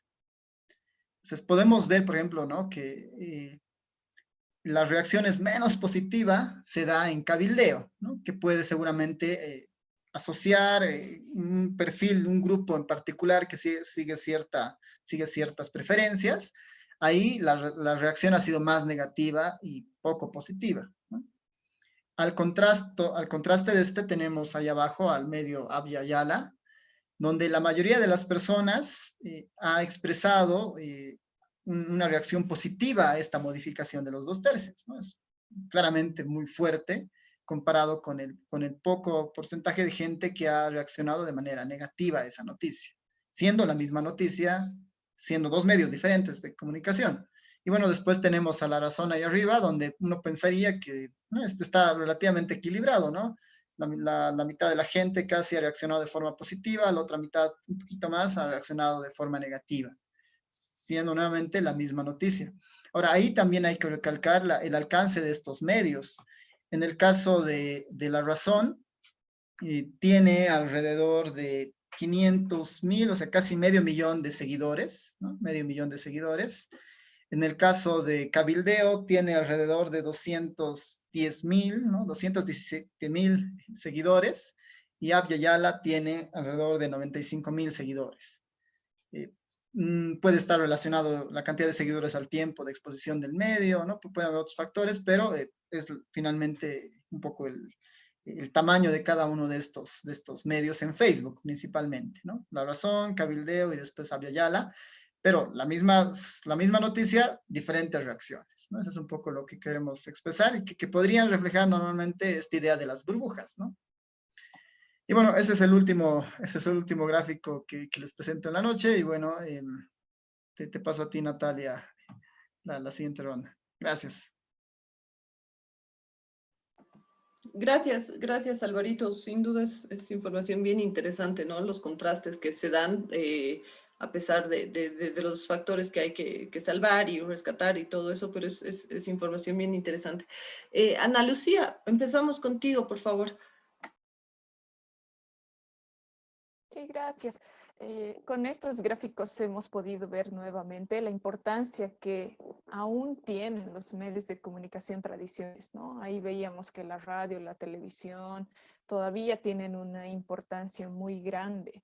Entonces, igual creo que está muy asociado con lo de la desinformación, que este hecho de que ellos reproduzcan contenidos que están muy afines a uno, reproducidos por supuesto en las redes sociales, es pues bien, no sé, bien sensible, porque todos los datos que nosotros podamos subir también a las redes sociales está pues ya condicionado, ¿no? Entonces eso es bien peligroso también para otros, porque de alguna u otra manera ya saben todo, o sea, más o menos hacia qué lado nos inclinamos, ¿no?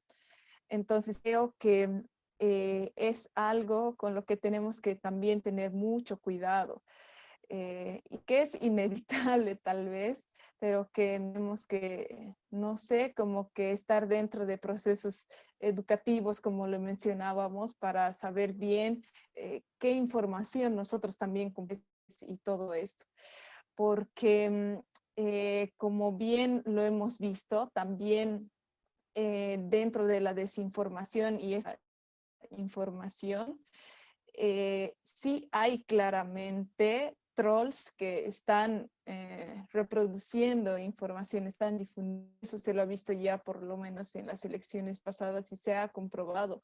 Un caso que lo mencionaba Bolivia Verifica de una granja de trolls produciendo ciertas burbujas de información para determinados públicos. Entonces, creo que es un tema también bien complicado. Cuidado y hay que saber bien a dónde se está metiendo uno, ¿no? Qué información está compartiendo o qué información está. Entonces, esta línea tan delgada de ser consumidores y al mismo tiempo productores de la información, yo creo que cobra mucha importancia, ¿no? Y hay que saber bien cómo uno se maneja dentro de todo esto en las redes sociales, por supuesto.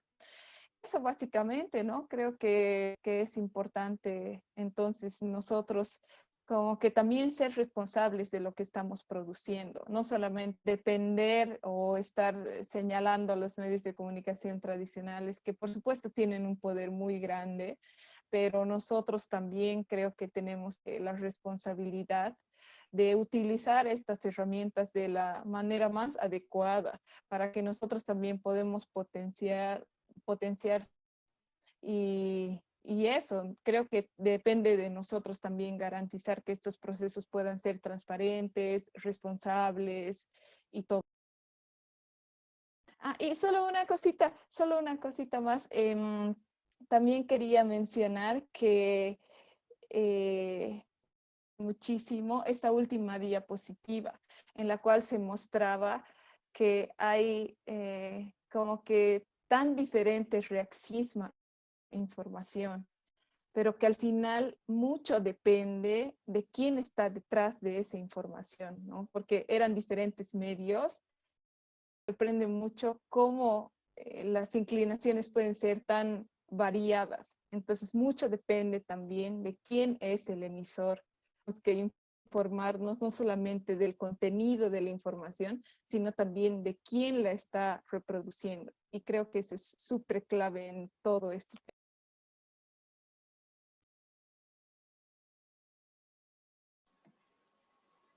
Creo que está con mala señal Ana Lucía.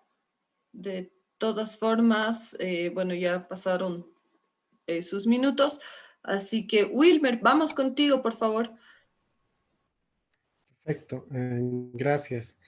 Bueno, esto de las burbujas y las burbujas de desinformación y las implicaciones que tienen en el actual contexto, yo, por ejemplo, digamos, una de las implicaciones más tangentes que puedo ver es que muchas personas viven en completa negación.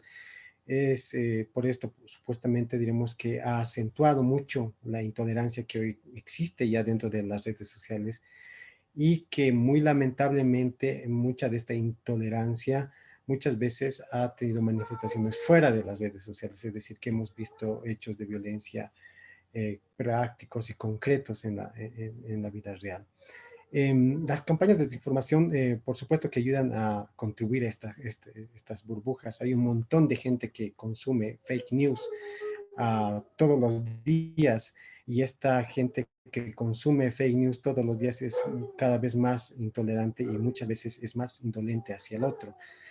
Quiero hacer, por ejemplo, un ejemplo específico de lo que sucedió el año pasado en noviembre en Sencata. Hay gente que jura y perjura que la gente que estaba movilizada en Sencata quería explotar la planta de gas. Más allá de estar de acuerdo o no con esta protesta del año pasado, esta gente que jura y perjura, por eso incluso se vio manifestaciones de gente que aplaudía, digamos, las muertes de estas personas. Es algo que realmente a mí me preocupa porque este proceso de construcción de burbujas, de asentir solamente con las personas que piensan lo mismo que nosotros, consumir fake news constantemente, generan este tipo de consecuencias. Cuando estamos inmersos, diremos, en estas burbujas, generalmente buscamos, no buscamos contrastar posiciones, buscamos información que nos ayude a afirmar nuestras posiciones. Se juega mucho con el miedo y las emociones. Esto nos hace fácilmente vulnerables. Esto es lo que sobre todo se ha visto mucho en las manifestaciones que se han tenido post elecciones nacionales, es decir, las reacciones después de los resultados. Es decir, había mucha gente que más allá de que sí es o no, pero digamos, exigía a partir de un hecho, digamos, susceptible y no verificable, hasta ahora, es decir, una junta militar, ¿no? Y de alrededor de esto se han construido distintos elementos de construcción de posverdades o noticias falsas, burbujas sobre todo, que están inclusive muchas veces uno lo puede relacionar con ciertos sectores sociales o con ciertas regiones. Quiero, por ejemplo, a partir de esto, hacer un ejemplo que se dio el 4 de noviembre, donde en Plaza Murillo hubo una manifestación de un grupo de personas. Ahí hubo una declaración de un individuo en que decía que se debería modificar la constitución política del Estado para formar milicias armadas.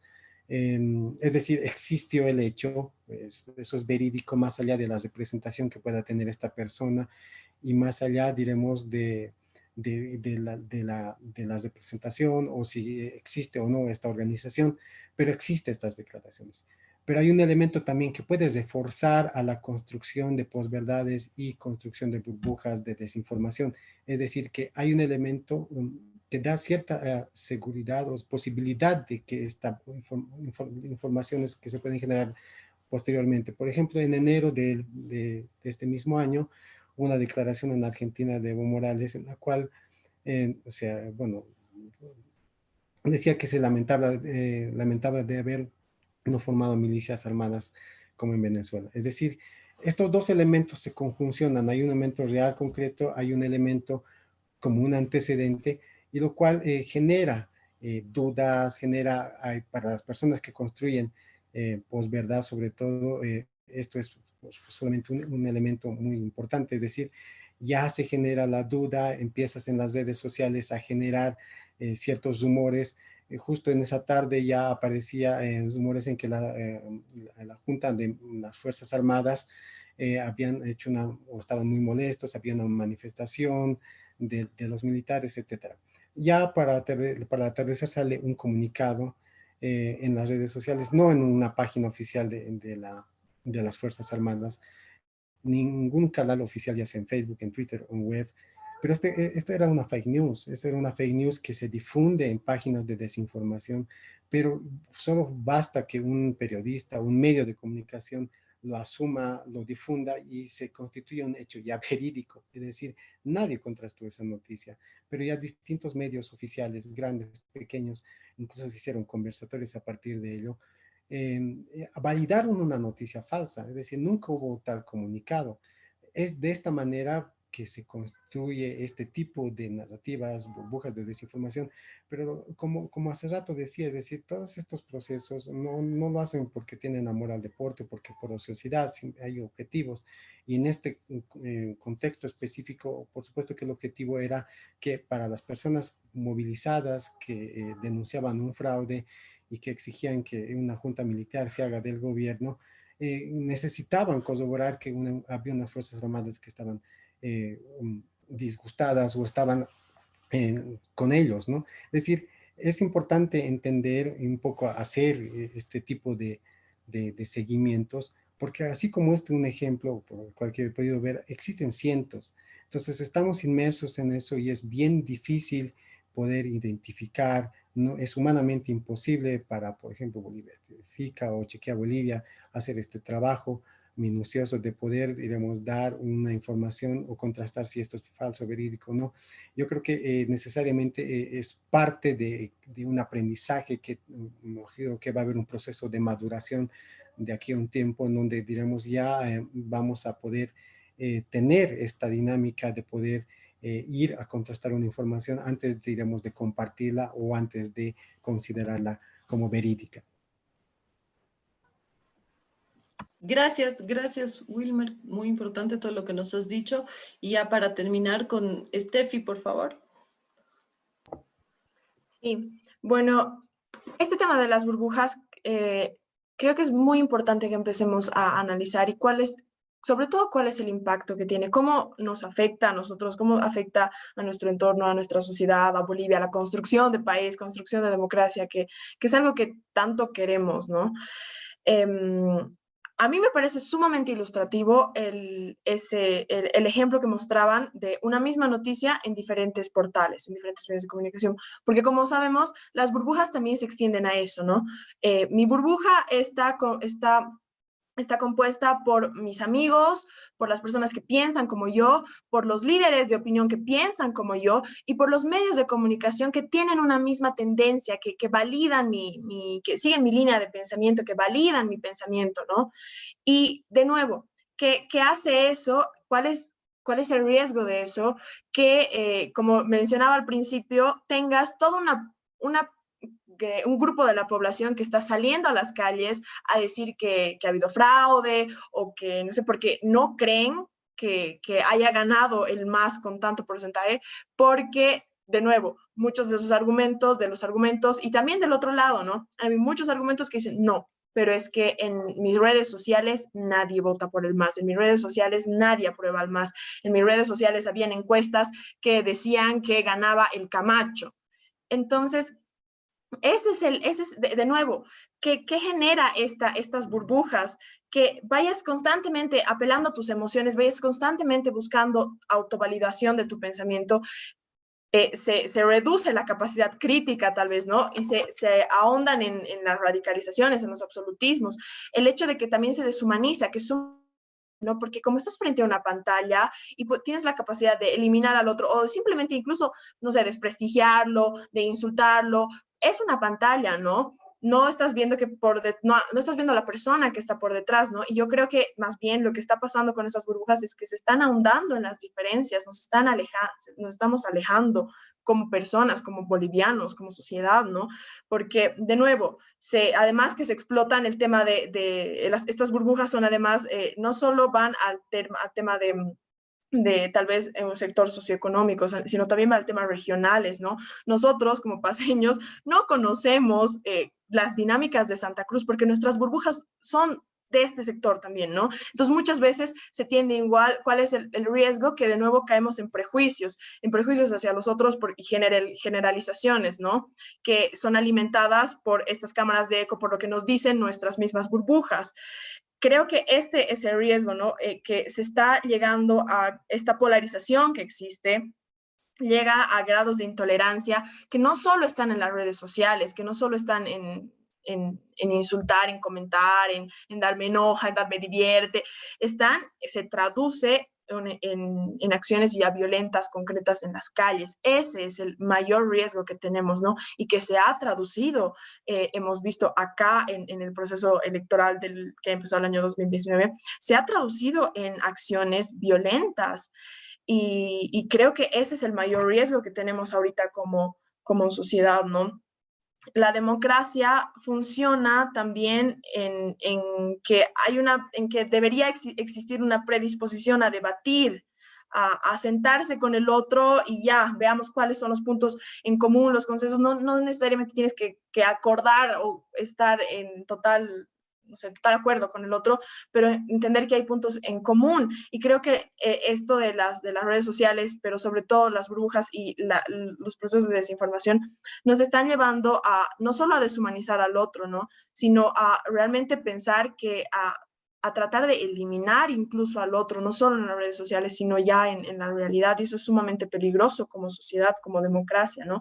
Yo creo que si nos viéramos, si no tuviéramos una pantalla que nos divide y viéramos a la otra persona, yo, digamos, de la oposición, la otra persona del MAS, veríamos que tenemos cosas en común, que más allá del partido político, hay cosas en común, no sé, tal vez desde cosas banales, tal vez compartimos el mismo equipo de fútbol, hasta cosas, no sé, como tal vez problemas sociales, problemas económicos. Hay muchos puntos en común que podemos encontrar, pero lamentablemente creo que estas burbujas nos están llevando al otro lado.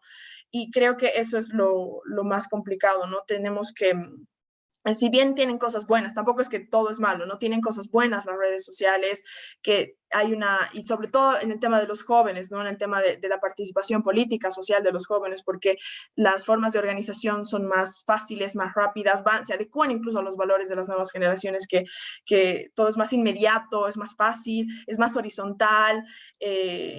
También se da estos otros procesos, ¿no? Que se da una polarización extrema, se dan absolutismos, las emociones, se apela mucho a las emociones y se pierde un poco la capacidad crítica, la capacidad de entender al otro, de tratar de entender al otro, de no caer en prejuicios, en generalizaciones, que creo que eso ha estado muy presente en estas últimas elecciones, ¿no? Y creo que también eso, los discursos de odio que también se han difundido a través de procesos de desinformación también, ha sido importante, ¿no? Porque te sentías interpelado, ¿no? Cuando generalizaban y decían los pititas son esto y esto, o los masistas ignorantes son esto y esto.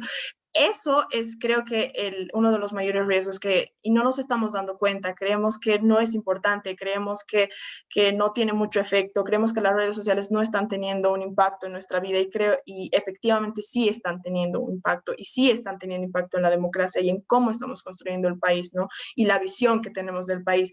De nuevo, hay que salir un poco y creo que es algo sumamente sano. Trato de hacerlo también y de tratar de seguir a personas que no comulgan con tus pensamientos, ¿no? Te abre un poco más la mente, sí, te genera emociones, te genera enojo a veces, te genera, no sé, sí te da ganas de eliminarlo porque tienes esa facilidad, pero también te abre mucho la mente y creo que nos ayuda a practicar incluso la tolerancia y a conocer esas otras Bolivias que tenemos, ¿no? Y bueno, eso, gracias. Gracias, Stephanie, sobre todo por tu entusiasmo y cómo nos dices las cosas. Es súper, súper interesante y muy, muy importante ponerlo en esos términos, porque así se tienen que hacer. Para cerrar un poquito, Ana Lucía y Wilmer han mencionado sobre la importancia de los medios tradicionales, ¿no es cierto? Que todavía, al menos en el país, se siguen teniendo, y eso estaba un poquito mostrado con los datos que nos ha dado Álvaro. También hay estudios, si no me equivoco, hay 2 estudios que ha hecho la AGETIC, y también un poquito van en esa dirección, ¿no? Wilmer nos decía que los medios tradicionales, los medios oficiales, validan las noticias falsas y, bueno, se convierte en un círculo vicioso. Y, bueno, ¿de dónde consumimos información que sea confiable y verídica, no? Ahí queda la pregunta, ¿no? Para hacer el análisis. Han mencionado palabras claves como polarización, como intolerancia, como la construcción de país, y cómo las redes sociales y la desinformación está afectando en definitiva a esta construcción de país, ¿no? que mencionaba Steffi.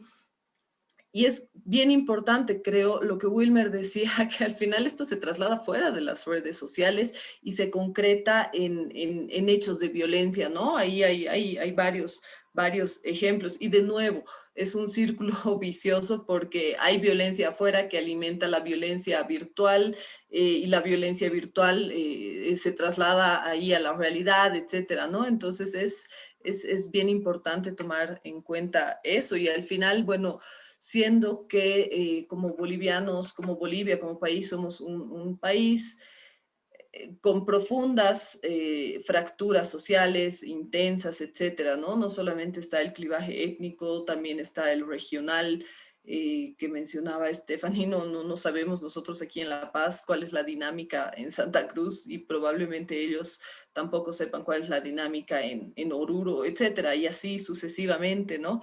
Entonces, esto es un caldo de cultivo para la desinformación y las noticias falsas y la desestabilización y bueno, todos estos términos de los que hemos hablado. No sé si alguno de ustedes quiere comentar algo más ya a modo de cierre. Aparentemente ha quedado todo súper claro, han sido muy explícitos, chicos, y no hay más preguntas ni comentarios en la transmisión, pero no sé si alguno de ustedes quiere decir algo más así ya para cerrar. No, también hemos sido claros entre nosotros. Entonces, yo quiero agradecerles a los cuatro, Ana Lucía, que está súper trasnochada porque está en España ya más de la medianoche, Stephanie, Wilmer, muchas gracias, y bueno, Alvarito, como siempre, por proveernos de evidencia para hacer el análisis y un poquito cortar este círculo vicioso del que tanto hemos hablado, ¿no? O sea, de posicionamientos, de posiciones, de creencias, de prejuicios, y hablar en base a datos, a cifras, a cosas objetivas que se pueden medir. Así que gracias, Alvarito. Y nada, a ustedes cuatro, gracias. Sigan la página, a los que nos están viendo, sigan la página, visiten nuestra página y ya nos vemos pronto con el próximo ciclo de conversatorios. Chao, buenas noches. Chao. Gracias, Natalia. Nos Gracias. vemos. Chao, chao. Chao, chao. Gracias, buenas Adiós. noches.